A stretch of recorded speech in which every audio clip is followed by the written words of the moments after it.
नमस्ते साथीहरू, welcome to BNB class. हामी सुरु गर्नुभन्दा पहिला तपाईहरुलाई पुनः आग्रह गर्न चाहन्छौं, यदि तपाई नयाँ हुनुहुन्छ भने कृपया सब्स्क्राइब गर्नुहोला र बेल आइकन प्रेस गर्नुहोला। साथै अर्को अनुरोध गर्न चाहन्छु, कृपया यो भिडियो पुरा हेर्नुहोला अनि मात्र तपाई यसको सम्पूर्ण जानकारी प्राप्त गर्न सक्नुहुनेछ। यदि तपाईले स्किप गर्नुभयो भने धेरै कुरा छुट्न सक्छ, सो प्लिज वाच इट फुल। आजको हाम्रो टपिक एकदमै इम्पोर्टेन्ट, ब्याङ्किङ एक्जाममा विभिन्न समयमा सोधिएको र हाम्रो साथीहरूले पनि आग्रह गर्नुभएको फन्ड्स म्यानेजमेन्ट, कोष व्यवस्थापन। त्यसैले यसबारेमा हामीले विभिन्न कुराहरू, प्रकारहरू, तरिका, नेपाल राष्ट्र ब्याङ्कका निर्देशिका आदि कुराहरू यहाँ प्रस्तुत गरेका छौँ। कृपया भिडियो पुरा हेर्नुहोला। Let's start. सुरुवात गरौँ। फन्ड्स भनेको के हो? फन्ड्स के हो त? फन्ड्स रकम हो जसले चाहिँ छुट्याइएको हुन्छ कुनै एउटा उद्देश्य, कुनै एउटा कार्य सम्पन्नताका लागि। Fund is actually a amount of money or a pool of money set aside to fulfill a task or an objective. कोष भनेको त्यो रकम हो जसले चाहिँ एउटा कुनै विशेष प्रयोजनको लागि चाहिँ छुट्याएर राखिएको हुन्छ। यहाँ हामीले अंग्रेजी र नेपाली दुईटैमा परिभाषा दिएका छौँ। यसले पढ्नुभयो भने तपाईँ अझ बुझ्न सक्नुहुनेछ। अगाडि बढौँ। भनौँ अब फन्ड्स म्यानेजमेन्ट, कोष व्यवस्थापन भनेपछि कुनै पनि संस्थामा रहेको कोषलाई व्यवस्थित पार्नु नै हो। अब कोष कहाँबाट आउँछ? हरेक संस्थामा विभिन्न स्रोतहरूबाट रकम वा कोष प्राप्त हुन्छ र विभिन्न प्रयोग मार्फत कोष वा नगद चाहिँ बाहिरिने गर्छ। हो, यही नगद प्राप्त गर्नु र नगद बाहिरिने जुन सम्पूर्ण प्रोसेस छ, प्रक्रिया छ, यसैलाई नै व्यवस्थित गर्नु, नियमन गर्नु र नियन्त्रण गर्ने विधि वा तरिका वा प्रक्रियाले हामी कोष व्यवस्थापन भन्ने गर्दछौँ। Funds management is the act और प्रोसेस, यो कार्य हो वा प्रक्रिया अफ ओभरसिइङ एन्ड ह्यान्डलिङ। के गर्ने? नियमन या सुपरभिजन गर्ने र ह्यान्डलिङ गर्ने, व्यवस्थित गर्ने। के को? Cash flow associated with any organisation, कुनै पनि संस्थासँग आबद्ध रहेको नगद प्रवाहले। अब नगद प्रवाह दुईटै हुन सक्छ हैन, भित्र आउँछ वा बाहिर जान्छ, दुईटैले व्यवस्थित गर्नुलाई नै कोष व्यवस्थापन भनिन्छ। हामीले अंग्रेजी र नेपाली दुईटैमा यहाँ परिभाषा दिएका छौँ। यो पढ्नुभयो भने पनि अझ कुरा बुझिन्छ। मलाई आशा छ तपाईले परिभाषा चाहिँ बुझिहाल्नु भयो। अब हामी अगाडि बढ्छौँ।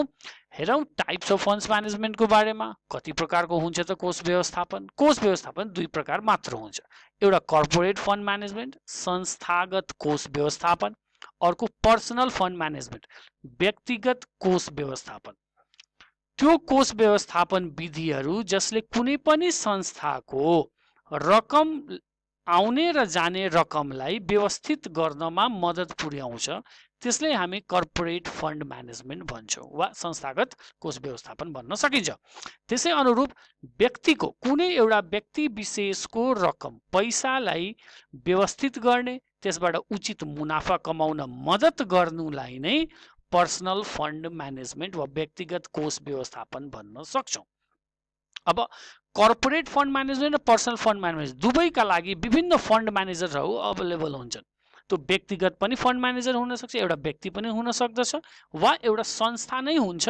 हुन त हाम्रो नेपालमा त्यति बढी फस्टाएको यो बिजनेस छैन, तर विदेशमा चाहिँ फन्ड म्यानेजर भनेर विभिन्न व्यवसायहरू या व्यवसायीहरू चाहिँ राम्रा पैसा कमाइरहेका छन्। यी भए प्रकार। अब हामी कुरा गरौँ कि फन्डको सोर्स कहाँबाट आउँछ त? ब्याङ्क र वित्तीय संस्थामा। यहाँ ब्याङ्क मात्र लेखेको छु, तर यसले एबीसीडी क्याटेगोरी सबैले समेटेको छ। कुन कुन स्रोत छन् त ब्याङ्कमा पैसा आउने? अब ब्याङ्कको दुईवटा मुख्य स्रोत हुन्छ हैन। पहिलो प्राइमरी सोर्स, प्राथमिक सोर्स कुन सोर्स हो भन्दाखेरि जुन चाहिँ ब्याङ्कको आफ्नो पैसा हुन्छ हैन, या त उसले कसैले दिएको छ त्यहाँबाट फिर्ता लिनु छ, त्यो बेग्लै कुरा हो, तर उसको आफ्नो, जस्तै शेयर क्यापिटल ब्याङ्कको आफ्नो पैसा हुन्छ नि, पुँजीबाट। रिटेन्ड अर्निङ्स, सञ्चित नाफा या सञ्चित आम्दानी भन्छौँ हामी। रिजर्भ फन्ड्स, विभिन्न किसिमका आरक्षित कोषहरू, जस्तै जगेडा कोष बनाइएको हुन्छ, साधारण कोष बनाइएको हुन्छ हैन, लाभांश समीकरण कोष बनाइएको हुन्छ। यी सबै कोषहरू संस्थाको आफ्नो हुन्छ ब्याङ्कको। त्यसैले फन्ड्स फ्रम एनआरबी, अब एनआरबीबाट पनि विभिन्न रकमहरू ब्याङ्कले प्राप्त गर्छ नि त। अब जस्तै मानौँ ब्याङ्कले चाहिँ सीआरआर लाई हैन सीआरआर क्याश रिजर्भ रेसियो अन्तर्गतमा केही पैसा चाहिँ राष्ट्र बैंकसँग मतलब राष्ट्र बैंकमा जम्मा गरेको छ। अब मानव बैंकको डिपोजिट कम भइगयो भने त सीआरआर को रकम पनि के हुन्छ, कम भइदिन्छ। कम हुने बित्तिकै के भयो, त्यो रकम त बैंकले फिर्ता पाउनु पर्यो नि राष्ट्र बैंकबाट। हो, त्यो पनि कसको बैंक पैसा, बैंकको आफ्नै भयो। त्यस कारणले यी सबै स्रोतहरू जुन चाहिँ बैंकसँग रेडिली एभाइलेबल हुन्छ, इजिली राष्ट्र बैंकबाट जति बेला पनि पैसा ल्याउन सकिन्छ नि, जस्तै नोट कोषोबाटहरू पनि भने त्यसले चाहिँ हामी प्राइमरी सोर्स भन्ने गर्दछौँ।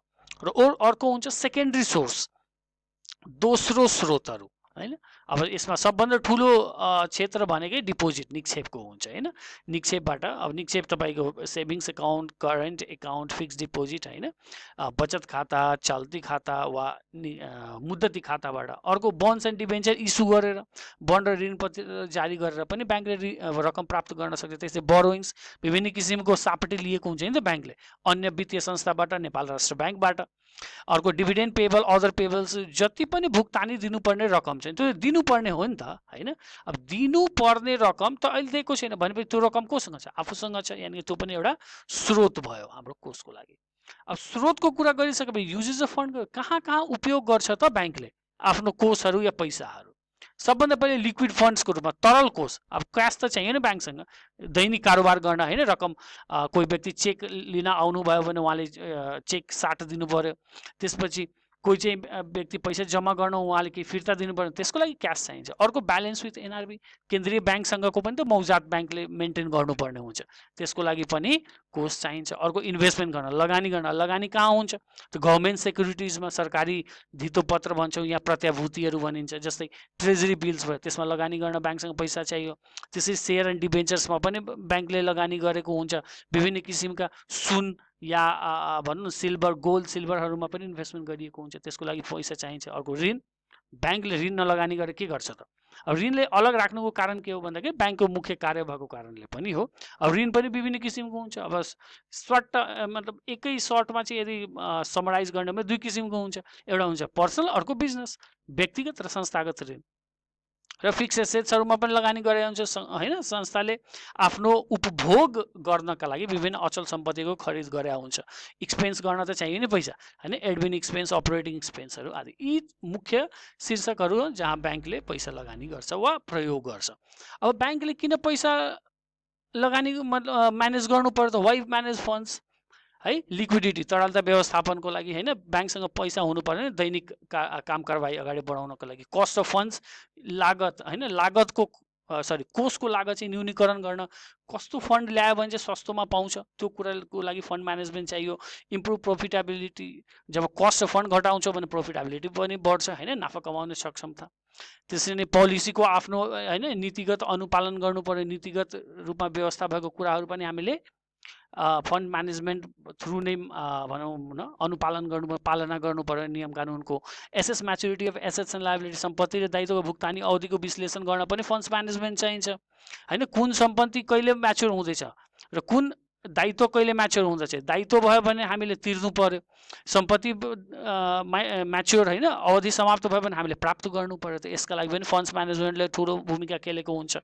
असिस्ट स्ट्रेटेजिक प्लानिङ, रणनीतिक योजना। रणनीतिक योजना साधारण भनेपछि लङ टर्म प्लानिङ भयो, दीर्घकालीन योजना बनाउनमा फन्ड्स म्यानेजमेन्टले मद्दत पुर्याएको हुन्छ।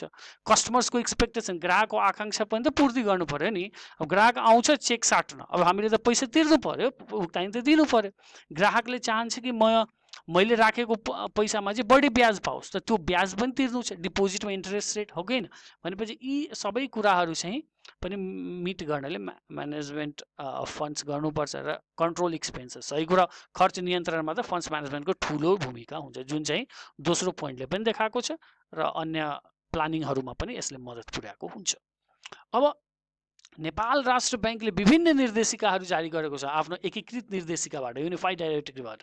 फन्ड्स म्यानेजमेन्टको लागि के निर्देशिकाहरू छन् त, यसको कुरा गर्दा सबभन्दा पहिले एनआरबीले के गर्छ भन्दाखेरि आफ्नो सम्पत्ति र दायित्वलाई चाहिँ अवधि, भुक्तानी अवधि अनुसार मिलाएर राख्नु पर्यो। Match banks and assets liability according to maturity. अब के भनेको छ भने एकै ठाउँमा राख्ने वा मिलाएर, जसकै 90 दिनसम्म कसैको भुक्तानी अवधि छ भने त्यो दुइटैले एक ठाउँमा राख्नु पर्यो। मतलब सम्पत्तिलाई पनि र दायित्वलाई, कि हामीले थाहा होस् कि सम्पत्तिबाट कति रकम आउँछ अनि दायित्वमा हामीले कति भुक्तानी गर्नु पर्यो। यो दुइटै कुरा मिल्यो भने अनि मात्र न हामी ब्याङ्कको तरलता पनि र नाफा गर्न सक्ने सक्षमतालाई पनि हामी मेन्टेन गर्न सक्दछौँ। त्यही अनुसार 90 दिनको एक ठाउँमा राख्नुभयो भने 90 देखि 180 दिनको म्याच्युरिटी पिरियडवाला एक ठाउँमा राख्नु पर्यो। 180 देखि 270, 270 देखि 360 र 1 वर्षभन्दा माथि कसैको भुक्तानी अवधि छ भने त्यसको पनि एक ठाउँमा राखी त्यही अनुसारले प्लानिङ र कार्यान्वयन, योजना र लागू दुइटै चाहिँ गर्नुपर्ने आवश्यकता हुन्छ। यो चाहिँ नेपाल राष्ट्र ब्याङ्कले भन्छ। अर्को के भन्छ, सिसिडी रेसियो एकदम मेन्टेन हुनु पर्यो। सिसिडी रेसियो भनेको चाहिँ थाहा छ, पुँजी, कर्जा र निक्षेपको अनुपात, जुन अहिलेको समयमा चाहिँ कति छ, 85% भनेको छ। नेपाल राष्ट्र ब्याङ्कले मौद्रिक नीति, मोनिटरी पोलिसी जारी गरेर यसले 85% बनाएको छ। 85% पहिला 80% थियो। यो चाहिँ डेली बेसिसमा, यो होइन कि हप्ता या 10 दिन, दैनिक रूपमा सिसिडी रेसियो चाहिँ तपाईँको मेन्टेन्ड हुनु पर्यो। यसले के हुन्छ, यो फन्ड कति आयो कति जानुपर्ने छ त्यसले चाहिँ व्यवस्थित गर्न मद्दत गर्छ। अर्को एसेट लायबिलिटी कमिटी बनाउनु पर्यो, सम्पत्ति दायित्व समिति, के को लागि, नियमनको लागि, हाम्रो कति पैसा आउँदैछ जाँदैछ। अर्को कन्टिजेन्सी फन्डिङ प्लान पनि राख्नु पर्यो, के को लागि, कुनै बेला के हुन्छ तरलतामा चाप आउँछ, मिन्स लिक्विडिटीमा क्राइसिस आउन सक्छ भने त्यो बेला के गर्ने त, ब्याङ्क बन्द गर्न त मिलेन। So there should be a contingency funding plan. र अर्को के भनिरहेछ, एल्कोले चाहिँ बिओडीलाई, सञ्चालक समिति, बोर्ड अफ डाइरेक्टर्सलाई चाहिँ त्रैमासिक रूपमा एसेट लायबिलिटी र क्यास इन्फ्लो र आउटफ्लोको चाहिँ एउटा रिपोर्ट त्रैमासिक रूपमा बुझाउनु पर्ने छ। यसले चाहिँ एउटा दायित्व सिर्जना गर्यो कि ब्याङ्क चाहिँ निरन्तर यसमा चाहिँ ध्यान दियोस् भन्ने हिसाबले। So these are major provisions laid down by NRB related to funds management. अब फन्ड्स म्यानेजमेन्टका विभिन्न तरिकाहरू छन् है, विभिन्न तरिकाहरू हामी गर्न सक्छौँ। पहिला त सबैले थाहा भएको कुरा, एउटा फन्ड्स म्यानेजमेन्ट कमिटी बनाउनु पर्यो, एल्को जस्तो एउटा कोष व्यवस्थापन समिति बनाउनु पर्यो, एउटा सिस्टम्स बनाउनु पर्यो के कसले, डिपोजिटको लागि, निक्षेपलाई अनुगमन गर्नका निम्ति विभिन्न प्रणालीको विकास आवश्यक हुन्छ। किनभने निक्षेप कस्तो हुन्छ, चल्ती हवात्त जाने हवात्त आउने, बचत ठिक्क ठिक्क जाने ठिक्क ठिक्क आउने। अनि फिक्स डिपोजिट मुद्दती त के हुन्छ, लामो समयसँग बस्छ तर एकैचोटि बाहिर पनि जान सक्छ नि त, होइन। त्यस कारणले यो सबैले कसरी अनुगमन गर्ने त, त्यसको लागि प्रणालीको स्थापना आवश्यक हुन्छ। इन्कर्पोरेट अ क्रेडिट पोलिसी भन्छौँ कि बोरोइङ पोलिसी जसले भन्छ, ऋण नीति भनिन्छ। ऋण नीति हुन त हरेक ब्याङ्कमा हुन्छ, तर यो चाहिँ अनिवार्य रूपले बनाउनु पनि पर्छ। यो तपाईँको नेपाल राष्ट्र ब्याङ्कले पनि भन्छ र यो एउटा तरिका पनि हो। ऋण नीतिले तपाईँको धारणा मतलब क्रिएट गर्छ कि कस्तो कस्तो लगानी गर्ने, कस्तो कस्तो के गर्ने। अब जस्तै यसै अन्तर्गतमा पनि राख्न सकिन्छ कि कस्तो किसिमको ऋण नीतिले हुन्छ, ऋणको कुरा गर्छ, कस्तो टाइप्स अफ इन्भेस्टमेन्ट, कहाँ कहाँ लगानी गर्ने त, कस प्रकारको लगानी गर्ने, यस कुरामा पनि ध्यान दिनु पर्यो। लोन प्रोडक्ट हामीले कस्तो डिजाइन गर्नु पर्यो, यो हाम्रो क्रेडिट पोलिसी अनुरूप बनाउनु पर्यो। भोलाटाइल डिपोजिट्सको लागि के हुन्छ त, यदि कुनै किसिमको अपरजट पैसा होइन अचानक अकस्मात पैसा चाहिँ एकदम बढ्यो या घट्यो भने के गर्ने, त्यस्तो टाइम हाम्रो सिसिडी रेसियोलाई पनि त मेन्टेन गर्नु पर्यो। त्यसको लागि चाहिँ के तरिकाहरू अपनाउने, त्यसको लागि पहिले नै डिजाइन गर्नु, एउटा कन्टिजेन्सी प्लान त चाहिन्छ होइन, अकस्मात प्लान, आकस्मिक प्लान या योजना। Proper handling of interest sensitive assets and liability, जुन सम्पत्ति र दायित्वमा ब्याज होइन सेन्सिटिभ छ एकदम, त्यसको लागि चाहिँ प्रोपर ह्यान्डलिङ हामीले राख्नुपर्ने हुन्छ। क्रिएटिङ अ म्याच बिट्विन के भन्छ म्याच्युरिटिज अफ एसेट लायबिलिटी, सम्पत्ति र दायित्वको भुक्तानी अवधि बिचमा चाहिँ एउटा सन्तुलन हामीले मिलाएर राख्नुपर्ने छ। यो पनि गर्दा चाहिँ फन्ड्स म्यानेजमेन्टमा हेल्प हुन्छ। र लास्टमा डाइभर्सिफिकेसन एन्ड ट्याक्स प्लानिङ भन्छ।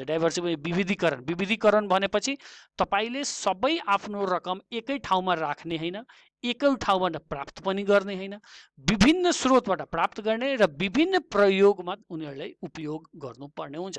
र ट्याक्स प्लानिङ होइन, ट्याक्स प्लानिङ पनि धेरै छ, किनभने ट्याक्स प्लानिङ गरिएन भने ब्याङ्कले ठुलो रकम करको रूपमा भुक्तानी गर्नुपर्ने हुन्छ भनेपछि त्यसले चाहिँ होइन संस्थाको ब्याङ्कको चाहिँ फन्ड्सको एकदम ठुलो उथल पुथल ल्याउन सक्छ। So tax planning is also very very important. यी केही तरिका भए। आजको लागि यतिकै। मैले म आशा गर्छु तपाईँले चाहिँ फन्ड्स म्यानेजमेन्ट सम्बन्धी सबै कुरा प्राप्त गर्नुभयो. Don't forget to like, share, comment or video, click on the logo to subscribe. Yes, keep learning with BNB class. Thank you so much. केही कुरा भयो भने कमेन्ट गर्नु होला है.